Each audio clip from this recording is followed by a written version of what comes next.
On another day with another record number of COVID cases, the struggle to secure enough rapid tests before the new year. In England, the Prime Minister urged people to take them before mixing with others, but in pharmacies, the tests can't be replaced quickly enough. At the start of the day, I'm going to say we had about 50, and that was just what was left over from last week. And now we have none. So they go out pretty much as soon as they come in. Meanwhile, in Scotland, Nicola Sturgeon tells a recalled Scottish Parliament why people must limit household mixing. Also tonight. The children's care system not fit for purpose, says a new report, which found teenagers in care are at greater risk from gangs. In Hong Kong, a police raid, several arrests, and one of the last independent news outlets suddenly shuts down. And how giving up tickets to a big England game at the Euros saved someone's life.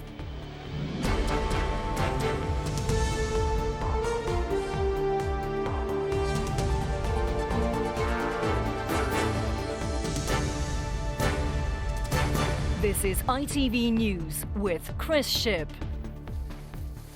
Hello, good evening. It might have been expected after a delay in reporting cases over Christmas, but there was further evidence today of the alarming spread of Omicron.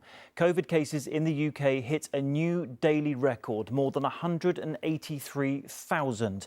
But that doesn't mean there will be restrictions on New Year celebrations in England, where the Prime Minister urged people to take rapid tests before mixing with others.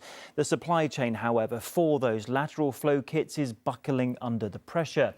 As for Hogmanay in Scotland, mass gatherings are still off, and Nicola Sturgeon recalled the Scottish Parliament today to explain why.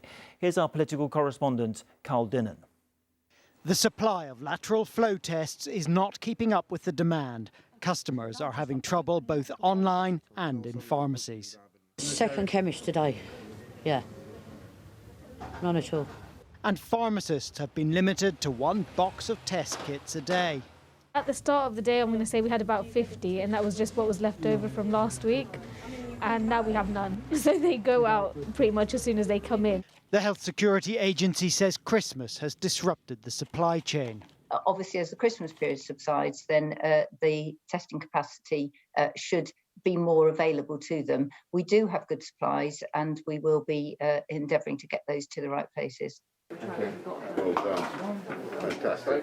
Although cases are still rising rapidly, more than 90% of those in England are now the Omicron variant, and the Prime Minister believes new restrictions are not yet needed. It is obviously milder than the Delta variant, and we're able to proceed in the way that we are, but that's one reason, and one reason only, why we're able to do that. And that's because such a huge proportion of the British public have come forward to get vaccinated, and particularly to get boosted. In Scotland, the First Minister said there would be no changes to restrictions yet, but the government there was considering reducing the 10-day self-isolation period for positive cases. These are finely balanced judgments, and we are considering the current trends in infection carefully.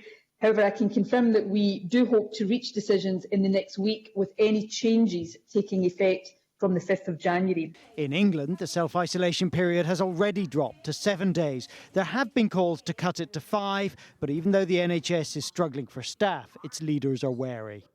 It would potentially be quite helpful to reduce the staff isolation period, because it would bring more staff to be available to work. But if those staff were to be transmitting COVID-19, then that would clearly be the opposite of helpful. So really what we need is the science to tell us what the best way forward is here. And it's just not there yet.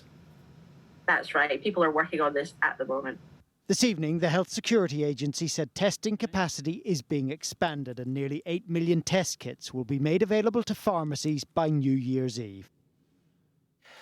And Carl is here now. Carl, different, of course, in Wales and Scotland, but in England, the Prime Minister's putting a lot of faith in these lateral flow kits. How concerned should we be by this shortage? Well, if it remains in place, it could potentially be a very big problem indeed, because people, if they can't get kits, might have to stay in self-isolation longer. Some people, for example, NHS staff, might not be able to go to work, and that is already becoming a problem, as we've seen. Now, the Health Security Agency say, look, this is really just a problem caused by Christmas disruption, Royal Mail being really busy with the rest of the jobs that it has to do. These 8 million tests they say will be available for pharmacists in these 3 days should make up for it. There are normally about 10.5 million available to them over the course of a week. If that's right, then that will be fine. But the Health Secretary, Sajid Javid, has been telling MPs that there are global supply problems with these tests. Certainly demand has been going up, partly because people want to see friends and family, partly because they have been testing to release from isolation. So there is potentially a concern here. The message from the Health Security Agency is don't order more than you need to, don't stockpile them, don't test more than you need to, and we should be OK. OK, Carl, thank you very much indeed. Meanwhile, across the Channel, France has recorded a record rise in COVID infections as well. 208,000 have been reported over the last 24 hours. The French health minister said that every second, 2 people are testing positive for COVID. And the head of the World Health Organization, Tedros Adhanom Ghebreyesus, says he is worried the Omicron and Delta variants could combine to produce a tsunami of cases across the world. But he also said he remained hopeful that 2022 will be the year in which the world puts the pandemic behind it. Some other news now, and young people in care are being failed by the system which should be protecting them, a new report has concluded. The former Children's Commissioner said that gangs are targeting vulnerable teenagers in a children's care system which is, she said, not fit for purpose. Rebecca Barry has more. Rachel feels like one of the lucky ones. Now at uni, she spent most of her childhood in care, seeing others exploited. Doing drugs and other activities to also sort of like help with that emotional pain. I almost found myself joining just because I felt like I needed emotional support as well, and there was no actual emotional support out there. Now a report says the social care system is not fit for purpose, putting teenagers in danger, targeted by criminal gangs.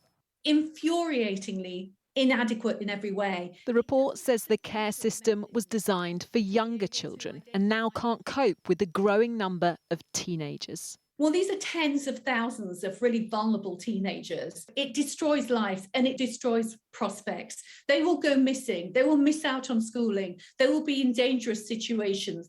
According to the report, 16 and 17-year-olds now make up 23% of all children in care. It says many teenagers are moved away from their local area and support networks, and criminal gangs are even tipped off from within local authorities.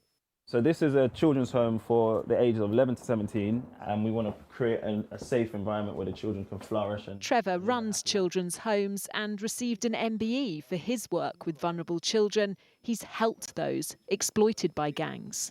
He's 13, 14 years old, and he's in amongst cocaine, heroin, needles, but they don't understand the dangers. They're too young to understand the dangers and the risk. So it's really, really sad to think these are children and they're not in a consistently safe environment for their childhood.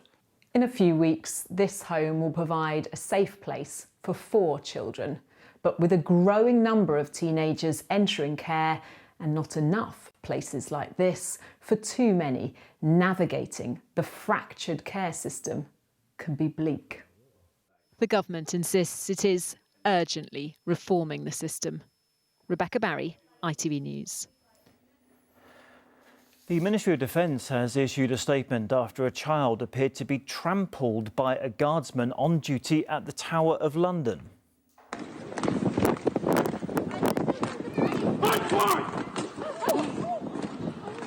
The army said that the child ran in front of the soldier unexpectedly, even though guardsmen had warned the public a patrol was approaching. They said the soldier did check on the child afterwards and was told that everything was OK.